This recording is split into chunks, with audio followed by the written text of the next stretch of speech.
નમસ્કાર વિદ્યાર્થી મિત્રો, એજ્યુટેકનો ચેનલમાં આપનું સ્વાગત છે। એપ્રિલ 2026માં ધોરણ 9ની વાર્ષિક પરીક્ષા છે। ધોરણ 9ના વિદ્યાર્થીઓ આ પરીક્ષામાં સારા ગુણ મેળવી શકે તે હેતુથી આપણે ધોરણ 9ના દરેક વિષયના વાર્ષિક પરીક્ષાના મોડલ પેપરનું સોલ્યુશન શરૂ કરેલ છે, જેના અંતર્ગત આજે આપણે ધોરણ 9ના વિષય ગુજરાતીના વાર્ષિક પરીક્ષાનું મોડલ પેપરનું સોલ્યુશન જોવાનું છે। આ પેપર કુલ 80 ગુણનું છે, જેમાં સૌથી પહેલાં છે વિભાગ એ, જેમાં પહેલી સૂચના છે અ નીચેના જોડકા યોગ્ય રીતે જોડી ફરીથી લખો। અહીં વિભાગ અ અને વિભાગ બ બે વિભાગ આપેલા છે। વિભાગ અમાં ઉક્તિ છે, જ્યારે વિભાગ બમાં પાત્ર આપેલું છે। વિભાગ અની અંદર પહેલું છે આપું શું કરશો, બોરડી ઉછેરશો। એની સામું વિભાગ બ માંથી આવશે ક સયાજીરાવ। ત્યાર પછી વિભાગ અ માંથી બીજું છે એને દહીં બહુ ભાવે છે, તો એની સામું વિભાગ બ માંથી આવશે ઈ અમરત કાકી। ત્યાર પછી વિભાગ અ માંથી ત્રીજું છે મારો દીકરો મારો 7 ખોટનો બાબુડો, તો એની સામું વિભાગ બ માંથી આવશે અ કાશી। વિભાગ અ માંથી ચોથું છે ભાઈ ભાવનગર કોઈ દિવસ આવશો ને, તેની સામું વિભાગ બ માંથી આવશે બ ઘોડેસવાર। એટલે પહેલાની સામું ક, બીજાની સામું ઈ, ત્રીજાની સામું અ અને ચોથાની સામું બ આવશે। આગળ છે ત્યાર પછી સૂચના બ, નીચે આપેલા વિકલ્પમાંથી યોગ્ય વિકલ્પ પસંદ કરી ખાલી જગ્યા પૂરો। અહીં વિકલ્પવાળી ખાલી જગ્યા આપેલી છે, જેમાંથી યોગ્ય વિકલ્પ જવાબ તરીકે પસંદ કરવાનો છે અને ખાલી જગ્યા પૂર્ણ કરવાની છે। પ્રશ્ન નંબર 5 એટલે કે પહેલી ખાલી જગ્યા, ગાંધીજીના પિતાને ખાલી જગ્યાનું દર્દ હતું, કાઉન્સમાં વિકલ્પ છે દમ, ભગંદર, જલંધર, તો જવાબ છે દમ। ત્યાર પછી છઠ્ઠી ખાલી જગ્યા છે ભારતનો ખાલી જગ્યા વૈભવ ખરેખર અદ્વિતીય છે, તો જવાબ આવશે પ્રાકૃતિક। 7મો પ્રશ્ન છે માર્કડી ખાલી જગ્યાના ડુંગરમાંથી આવે છે, જવાબ છે અમરનાથ। 8મો પ્રશ્ન બાબુનો મિત્ર દેવલો સ્વર્ગમાં ખાલી જગ્યા બની ગયો હતો, જવાબ છે દેવાંશી અપ્સરા। ત્યાર પછી આગળ સૂચના છે ક, નીચે આપેલા પ્રશ્નોને એક વાક્યમાં ઉત્તર આપો। પ્રશ્ન નંબર 9 અરુણિમાના સંકલ્પના આધારે તમે શું સંકલ્પ લેશો, તો અરુણિમાના સંકલ્પના આધારે હું આ સંકલ્પ લઈશ કે હું જીવનમાં નવીનતા અને આસ્થાને વરખાવતો રહીશ, મારી તૈયારી અને મહેનતથી બીજાઓ માટે પ્રેરણા સ્ત્રોત બનીશ। વિદ્યાર્થી મિત્રો, આ પ્રશ્નનો જવાબ તમે જાતે પણ લખી શકો છો, અમે જે જવાબ લખેલો છે તે જ લખવો જરૂરી નથી। આગળ છે ત્યાર પછી 10મો પ્રશ્ન, લેખકે યુગાન્ડાના બેતાજ બાદશાહ તરીકે કોને ઓળખાવ્યા છે, તો લેખકે યુગાન્ડાના બેતાજ બાદશાહ તરીકે નાનજી મહેતાને ઓળખાવ્યા છે। ત્યાર પછી આગળ સૂચના આપેલી છે ડ, નીચે આપેલા પ્રશ્નોના 3-4 વાક્યમાં ઉત્તર આપો, કોઈ પણ 2। પ્રશ્ન નંબર 11 એટલે કે ડ જે સૂચના છે તેનો પહેલો પ્રશ્ન, ગાંધીજીએ ચિઠ્ઠીમાં શું લખ્યું હતું, તો ગાંધીજીએ માંસાહારી ભાઈને દેવું થયું હતું, આથી ભાઈના સોનાના કડામાંથી નાનો ટુકડો કાપી દેવું ચૂકવવામાં ગાંધીજીએ ભાઈને સાથ આપ્યો। આ ચોરી કર્યા પછી ગાંધીજીને પશ્ચાતાપ થયો અને પિતાજીને ચિઠ્ઠીમાં આ ચોરી કર્યાની તેમણે નિખાલસ કબૂલાત કરી।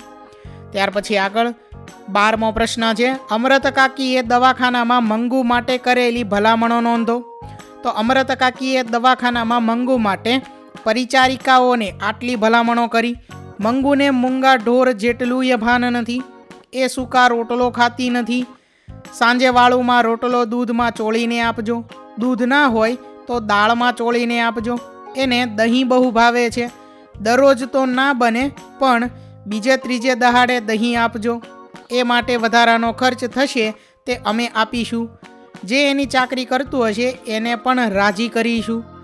ત્યાર પછી આગળ પ્રશ્ન નંબર 13, અમેરિકાના ખેલાડીઓને લેખક કઈ ચેલેન્જ કરી, શા માટે, તો જવાબ છે કે લેખકનું કહેવું છે કે ઓલિમ્પિકવાળા કેળાની છાલ ફેંકની સ્પર્ધા રાખે તો ભારતીય ખેલાડીને જ સુવર્ણ ચંદ્રક મળે, આથી અમેરિકાના ખેલાડીઓને ચેલેન્જ કરી કે તમારામાં તાકાત હોય તો તમારી માએ શેર સૂંઠ ખાધી હોય તો ઓલિમ્પિકમાં કેળાની છાલ ફેંકની સ્પર્ધા રાખો।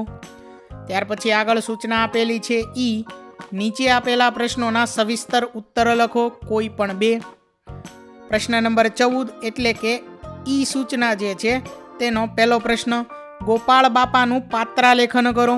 વિદ્યાર્થી મિત્રો, આ પ્રશ્નનો જવાબ અહીં લખેલો છે, જે તમારે જોઈ અને આ મુજબ લખવાનો છે. તમે તમારી મુજબ પણ પ્રશ્નનો જવાબ લખી શકો છો અને તમારી તૈયારી વધુ સારી રીતે કરી શકો છો. ત્યાર પછી આગળ છે પ્રશ્ન નંબર 15, ભારતીય સંસ્કૃતિની કઈ કઈ વિશિષ્ટતાઓ પસંદ છે, શા માટે?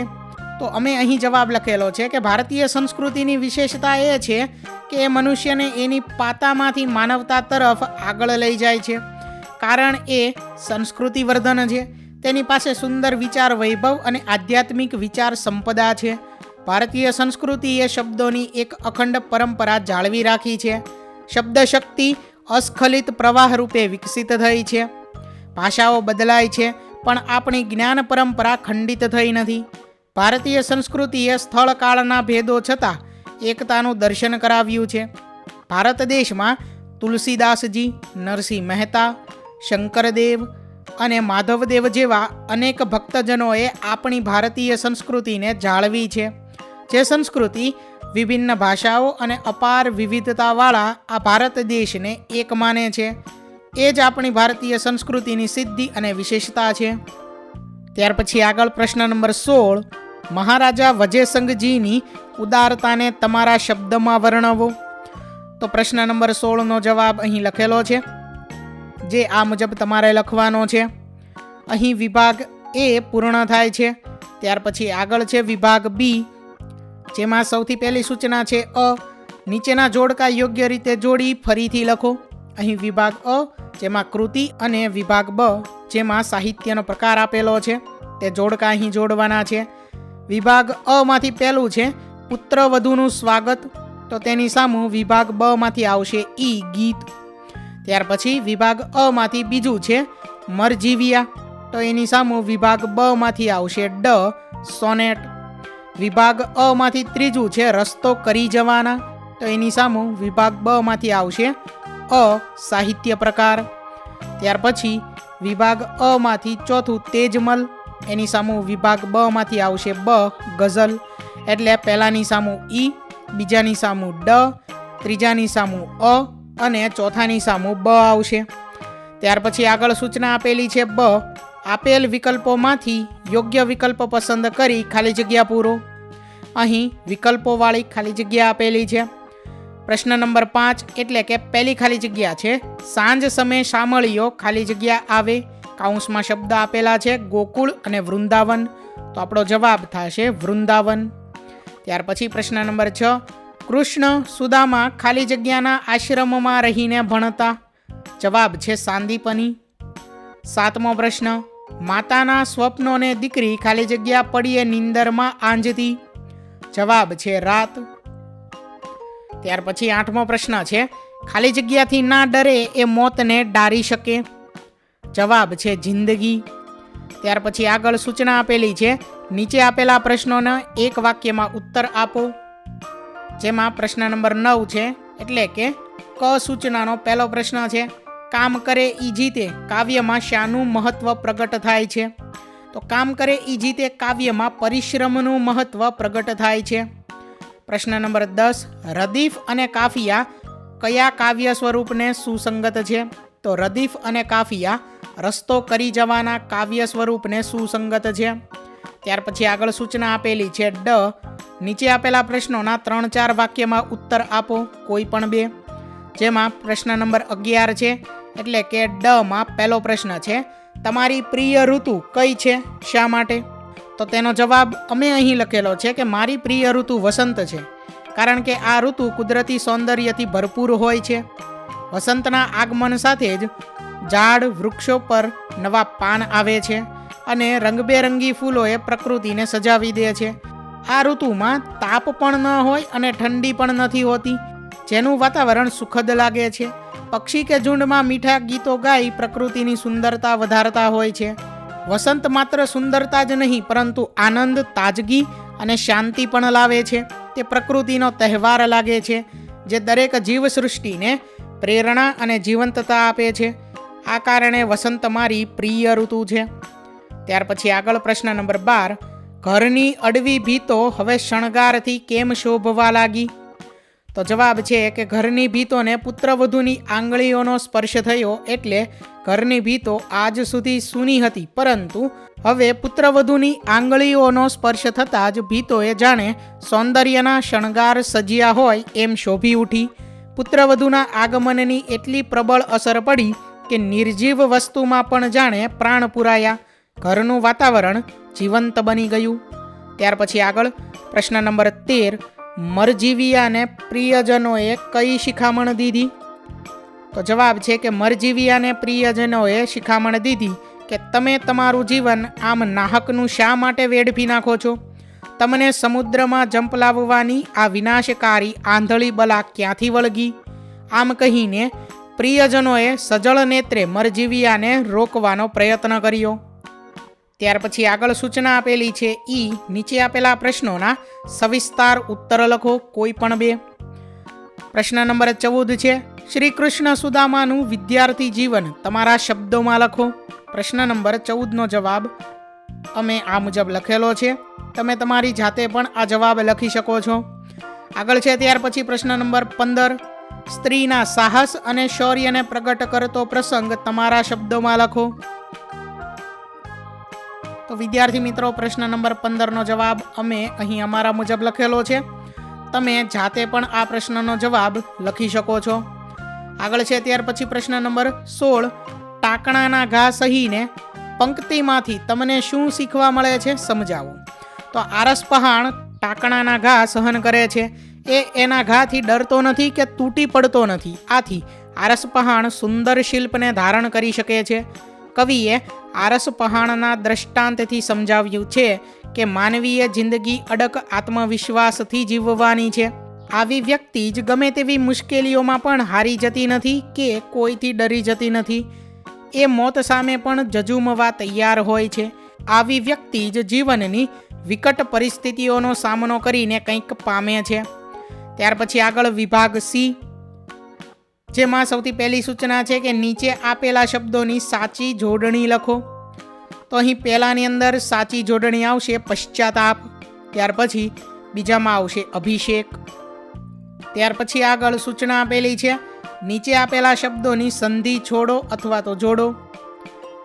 જેમાં બીજો પ્રશ્ન છે એટલે કે સંધિનો પહેલો પ્રશ્ન, વાક જેમાં ક ખોડો છે વત્તા દાન.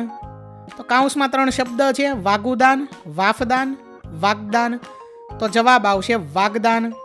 ત્યાર પછી આગળ સૂચના આપેલી છે વાક્યોમાં રેખાંકિત સંજ્ઞાના પ્રકાર જણાવો. પ્રશ્ન નંબર 3 એટલે કે સંજ્ઞાના પ્રકારનો પહેલો પ્રશ્ન છે, દ્રવ્યવાચક સંજ્ઞા શોધીને લખો. શ્રી કૃષ્ણ, ઢગલો, મિત્ર, લાકડું. તો જવાબ આવશે લાકડું. ત્યાર પછી આગળ પ્રશ્ન નંબર 4 સૂચના છે કે સાચો સમાનાર્થી શોધો. તો 4ની અંદર પહેલું છે પ્રાચીન. તો કાઉન્સમાં શબ્દ છે આધુનિક, અર્વાચીન, જૂનું. તો જવાબ છે જૂનું. ત્યાર પછી સમાનાર્થી શબ્દની અંદર બીજું છે હેમ. તો કાઉન્સમાં શબ્દ છે ચાંદી, સુવર્ણ, પિત્તળ. તો જવાબ છે સુવર્ણ. ત્યાર પછી આગળ સૂચના આપેલી છે કે નીચે આપેલા શબ્દોમાંથી પૂર્વ પ્રત્યય અને પર પ્રત્યય શોધીને લખો. પ્રશ્ન નંબર 5 એટલે કે જે સૂચના આપેલી છે તેનો પહેલો પ્રશ્ન, કયો પ્રત્યય પૂર્વ પ્રત્યય તરીકે લાગે છે? તા, ઈ, પણ, કુ. તો જવાબ છે કુ.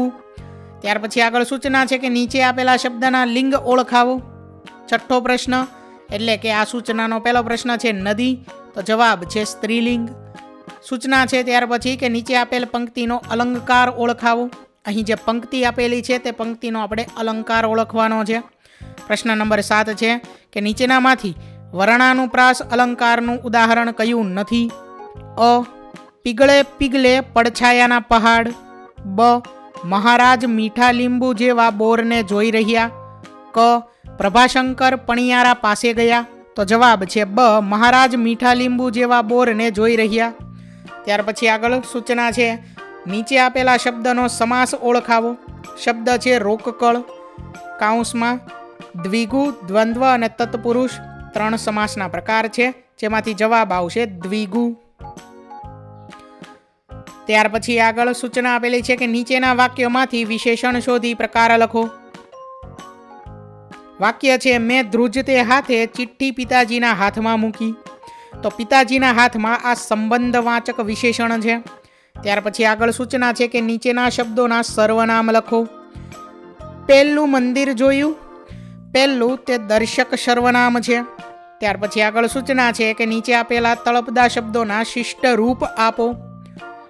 શબ્દ છે ઢાંઢો, તો જવાબ છે ઢંઢોળો. ત્યાર પછી છે સાચો વિરુદ્ધાર્થી શબ્દ લખો. પ્રત્યક્ષ, તો પ્રત્યક્ષ શબ્દનો વિરુદ્ધાર્થી શબ્દ થાય પરોક્ષ. ત્યાર પછી આગળ છે નીચેના વાક્યોના કાળ ઓળખાવો. વાક્ય છે મારડમાં હું મગફળીના સોદા માટે ગયો હતો. જવાબ છે ભૂતકાળ. ત્યાર પછી આગળ સૂચના છે રૂઢિપ્રયોગનો સાચો અર્થ લખો. માણસે દુઃખી લોકોને સહાય કરવા આગળ આવવું જોઈએ. વિકલ્પ અ સમસમી જવું, બ વહારે ધાવવું, ક ગોઠી જવું. જવાબ છે ક ગોઠી જવું. ત્યાર પછી આગળ છે શબ્દ સમૂહ માટે એક શબ્દ આપો. રસ્તામાં મુસાફરોને પાણી પીવાની જગ્યા, તો જવાબ છે પરબ. ત્યાર પછી વાક્ય પ્રયોગ છે. વાક્ય છે જનક ખડખડાટ હસે છે. તો આ જે વાક્ય છે તેને કર્મણી વાક્યમાં આપણે ફેરવવાનું છે. તો જવાબ થશે જનક ખડખડાટથી હસે છે. ત્યાર પછી આગળ સૂચના છે વાક્ય રૂપાંતર કરો. વાક્યનું વિધિ વાક્યમાં રૂપાંતર કરો. એ મૂંગી છે પણ કંઈ બહેરી નથી. તો જવાબ છે કે એ મૂંગી હોવા છતાં બહેરી ન હોવા જોઈએ. ત્યાર પછી આગળ સૂચના છે સાદું સંયુક્ત સંકુલ વાક્ય જણાવો. તેમાં છે કે વાક્ય સાદું સંયુક્ત કે મિશ્ર વાક્ય છે તે ઓળખાવો. ડોસી રાંધતા હતા, તો આ વાક્ય સાદું વાક્ય છે.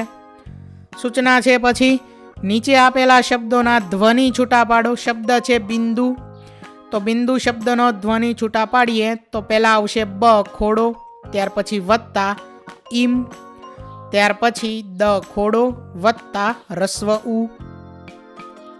આગળ છે ત્યાર પછી આપેલ વાક્યમાંથી રવાનુકારી શબ્દ શોધો. વાક્ય છે અષાઢના ઘન ગર્જન ઝીલ્યા રણજણતા ઉરતંતે. જવાબ છે રણજણતા. તો અહીં વિભાગ સી પૂર્ણ થાય છે. ત્યાર પછી આગળ છે વિભાગ ડી, જેમાં સૌથી પહેલી સૂચના છે નીચે આપેલી પંક્તિઓનો આશરે 15 વાક્યોમાં અર્થ વિસ્તાર કરો. પહેલી પંક્તિ છે સફળતા જિંદગીની હસ્તરેખામાં નથી હોતી, ચણાયેલી ઇમારત એના નકશામાં નથી હોતી. તો આ પંક્તિનો અર્થ વિસ્તાર વિદ્યાર્થી મિત્રો અહીં કરેલો છે, જે તમારે આ મુજબ જોઈને લખવાનો છે. ત્યાર પછી બીજી પંક્તિ છે ગરીબોના કૂબામાં તેલ ટીપુએ દોહલ્યું ને અમીરોની કબરો પર ઘીના દીવા થાય છે. તો આ પંક્તિનો વિચાર વિસ્તાર પણ અહીં અમે અમારા મુજબ લખેલો છે. તમે તમારી જાતે પણ અર્થ વિસ્તાર લખી શકો છો અને તમારી તૈયારી વધુ સારી રીતે કરી શકો છો. આગળ છે ત્યાર પછી સૂચના અહેવાલ લેખન કરો, જેમાં પ્રશ્ન નંબર 2 છે, એટલે કે પહેલો અહેવાલ લેખન છે તમારી શાળામાંથી નિવૃત્ત થતા શિક્ષકના વિદાય સમારંભનો અહેવાલ આશરે 100 શબ્દોમાં લખો. તો નિવૃત્ત થતા શિક્ષકનો વિદાય સમારંભ છે તે અહીં લખેલો છે, જે તમારે આ મુજબ લખવાનો છે. ત્યાર પછી આગળ બીજો અહેવાલ છે તમારો મિત્ર એસએસસી બોર્ડ પરીક્ષામાં શાળા કક્ષાએ પ્રથમ આવવા બદલ અભિનંદન પાઠવતો એક પત્ર લખો. તો આ પત્ર વિદ્યાર્થી મિત્રો અહીં લખેલો છે, જે તમારે આ મુજબ જોઈ અને લખવાનો છે. આગળ છે ત્યાર પછી સૂચના નીચેનો ગદ્યખંડ વાંચી તેની નીચે આપેલ પ્રશ્નોના ઉત્તર લખો. તો અહીં જે આપણને ફકરો આપેલો છે, ગદ્યખંડ આપેલો છે, તે આપણે વાંચવાનો છે અને તેના આધારે પ્રશ્નોના જવાબ આપવાના છે. તો ત્રીજો પ્રશ્ન, એટલે કે આ ફકરાના આધારે જે પ્રશ્નો છે તેમાં પહેલો પ્રશ્ન છે કે પરોપકારી મનુષ્યો શી વિશેષતાઓ ધરાવે છે. તો જવાબ છે કે પરોપકારી મનુષ્ય એ લોકો છે જેઓ પોતાના તાપમાં તપીને અને અગત્યની વેદનાઓથી પરેશાન થઈને પણ બીજાના સુખ માટે પોતાની સેવા આપે છે.